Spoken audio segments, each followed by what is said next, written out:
realmente no sabe lo que representa, porque hay personas que no le han dicho, oye, que esto representa esto, lo otro, sino lo ven por la forma de andar, por la banda, por lo que es la canastilla, por la idiosincrasia, digamos que el patrimonio que tiene ese paso, no por lo que realmente representa.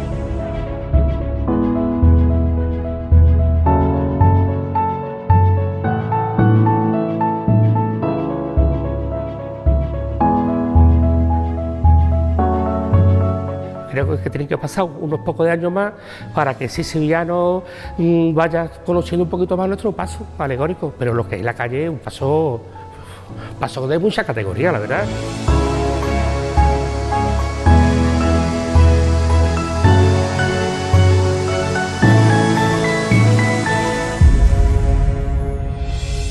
El paso del decreto se basa, parece que en principio, en un texto del propio San Pablo, que es la carta a los Colosenses.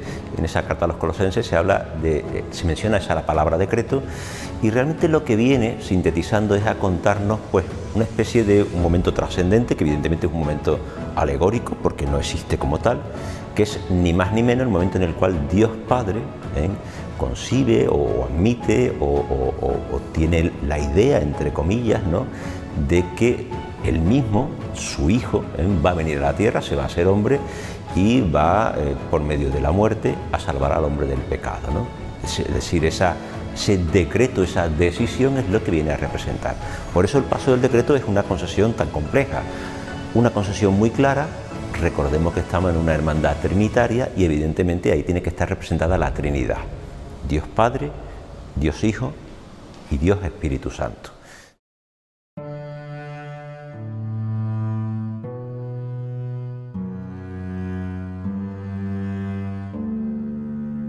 Dios Padre es una figura que se puede identificar por la barba larga, al modo de la iconografía tradicional de Dios Padre. Es una obra de origen barroco, una obra, pensamos que del siglo XVII, algunos incluso la atribuyen a grandes maestros, al propio Juan de Mesa.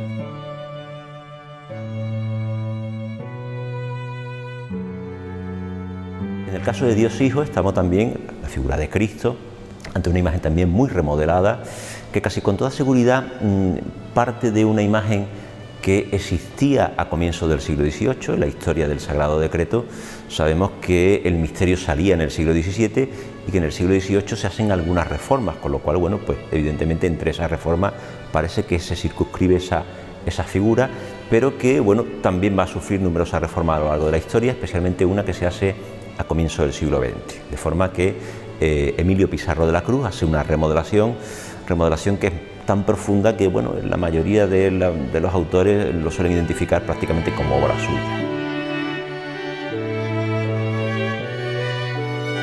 La paloma del Espíritu Santo es una imagen más moderna, pero todo eso se complementa con una serie de elementos alrededor que hacen que el Sagrado Decreto sea una alegoría muchísimo más compleja.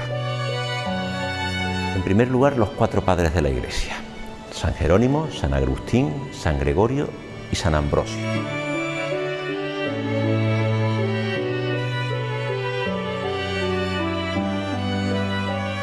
Los cuatro padres de la Iglesia son diferentes santos de diferentes momentos que la Iglesia, toma como pilares de toda su fe, por sus escritos, por su actuación, por la profundidad de sus contenidos teológicos, etcétera, etcétera. De hecho, en cualquier iglesia nos encontramos que los padres de la Iglesia pueden ser, por ejemplo, los personajes que se representan en las pechinas de las cúpulas, o en los lugares, emblemáticos, en las esquinas de los pasos, o en las esquinas de un presbiterio, o en cualquier lugar donde se quiera remarcar un número perfecto, que es el número 4. Igual que hay 4 evangelistas, hay 4 padres de la Iglesia. Entonces son una especie como de sostén. Aparecen, normalmente en las pechinas de las cúpulas de la Iglesia, o incluso en las columnas o en los pilares, como ese sostén. Esos 4 padres de la Iglesia, que aparecen delante de la Trinidad, vienen a simbolizar ese sostenimiento de la Iglesia por parte de los personajes que siguen a la acción de Jesucristo. El otro bloque serían otras 3 imágenes que representan, por un lado, la figura de la fe. La fe aparece con los ojos vendados, es una imagen también moderna que rehizo Duve de Luque. La fe es una alegoría muy antigua en el tiempo, es decir, en el siglo XVI ya se representaba la fe. De hecho, pensemos que la fe es creer en lo que no se ve. Por eso se le suele representar o bien ciega o bien con los ojos vendados. Normalmente a la hora de representarla se juega mucho también con la imaginería o con la representación clásica. Pensemos que la representación de la fe más clara que hay en Sevilla es el Giraldillo, que no es otra cosa que la fe triunfando sobre, bueno, pues toda la cristiandad y triunfando sobre un elemento musulmán. Era una mujer revestida de sol, vestida de estrella, etcétera, entronca con el mundo del Apocalipsis también, pero la iconografía es la que aparece en el paso, con la cruz en la mano, mirando a una cruz como está el Giraldillo y con los ojos vendados. La iglesia dormida también se le conoce en algunos textos como la sinagoga o la iglesia dormida.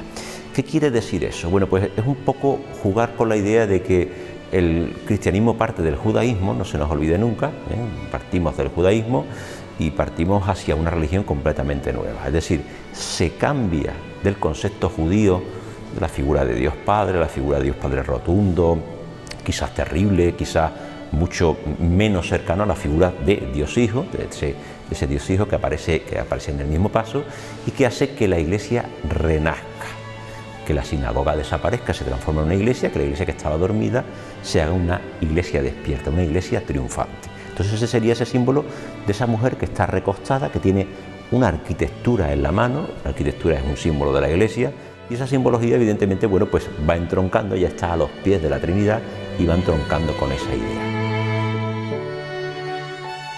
No se nos olvide que por ahí también pulula la figura de un ángel que está lanzando un dardo, y ese dardo tiene un contenido pues muy cercano a que ese dardo va a dar en el corazón de Cristo. De ese corazón de Cristo manará agua, ese agua es el bautismo, que es el que hace renacer a la iglesia y es el que hace renacer a cualquiera que pasa por el bautismo. Y hay una última imagen, que es la imagen de San Miguel Arcángel, que es una imagen anónima, pero que bueno, se ha movido en varias ocasiones durante el paso, pero actualmente aparece en la parte delantera y lo que viene a simbolizar San Miguel Arcángel es el triunfo del bien sobre el mal, el triunfo sobre el pecado, el triunfo sobre esa serpiente que está siendo asaeteada por la figura de un santo, en este caso San Miguel.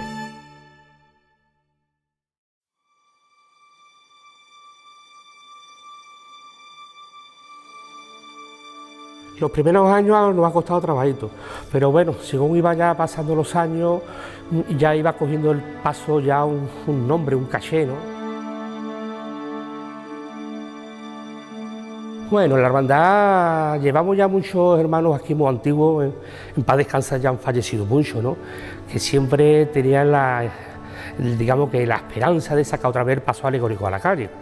No por tener 3 pasos, sino por el título de la hermandad nuestra, realmente es la hermandad del Sagrado Decreto de la Santísima Trinidad.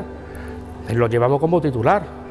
Y un paso alegórico que ha sido tan importante en Sevilla en aquellos años, en la memoria de muchos hermanos nuestros, pues siempre han tenido ganas de volverlo a sacar.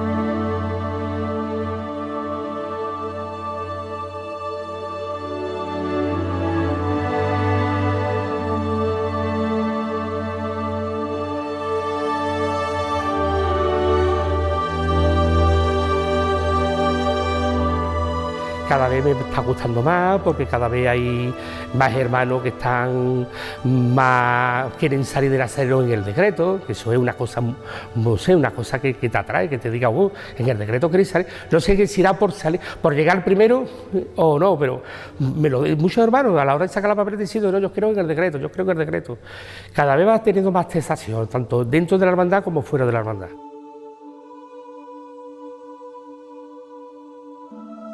Es un paso que tiene mucha alegría, mucho caché, y en fin, el tipo de marchas que tenemos, la ayuda a esos costaleros con su picadito, en fin, no es como el Cristo de las 5 llagas que tiene una forma de andar que anda sobre los pies. Este paso no, este paso tiene una forma, una personalidad suya, propia, ¿no?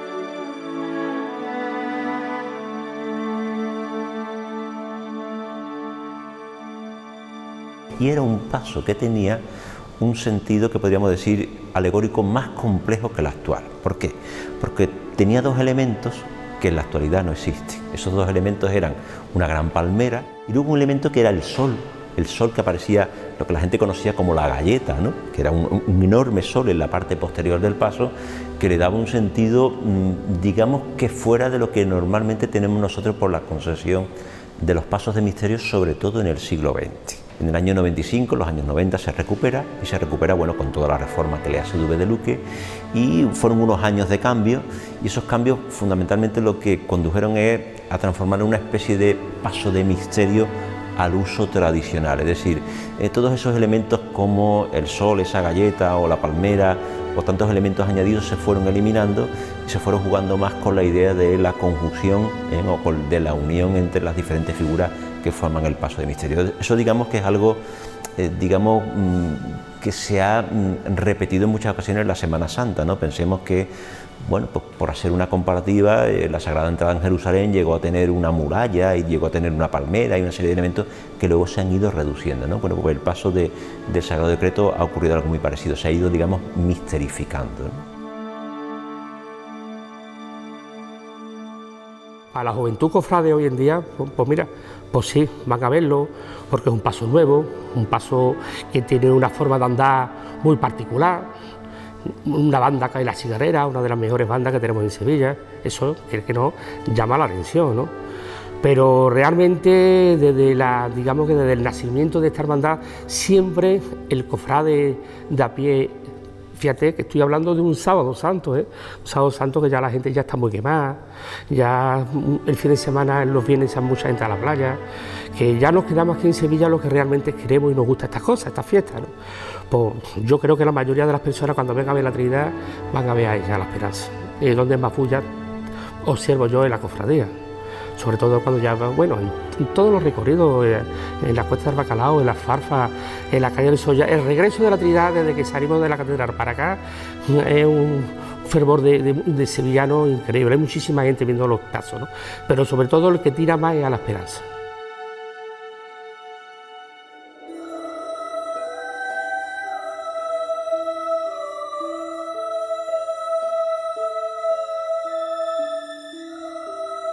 Yo creo que la hermandad ha intentado recuperar un concepto mucho más profundo que el de la simple representación de imágenes de tipo naturalista, es decir, ha intentado recuperar algo que era muy frecuente en el barroco, es decir, las alegorías de padres de la Iglesia, las alegorías de elementos que son simbólicos, muchas veces difíciles de entender, pero que eran una riqueza en la Semana Santa, ¿no? Si la Semana Santa la vamos circunscribiendo solamente a un determinado modelo de paso de palio, de paso de misterio, de paso de Cristo, de paso de Nazareno, lo que hacemos es limitarla, ¿no? Y la riqueza que tuvo en el mundo del barroco, que desgraciadamente en buena parte se ha perdido, bueno, pues una recuperación pues no digna de alabar por parte de la Hermandad de la Trinidad, ¿no? Yo creo que sí, que a mí, yo creo que el sevillano poco a poco va conociendo el paso del decreto, cada vez que van pasando los años y le van gustando más.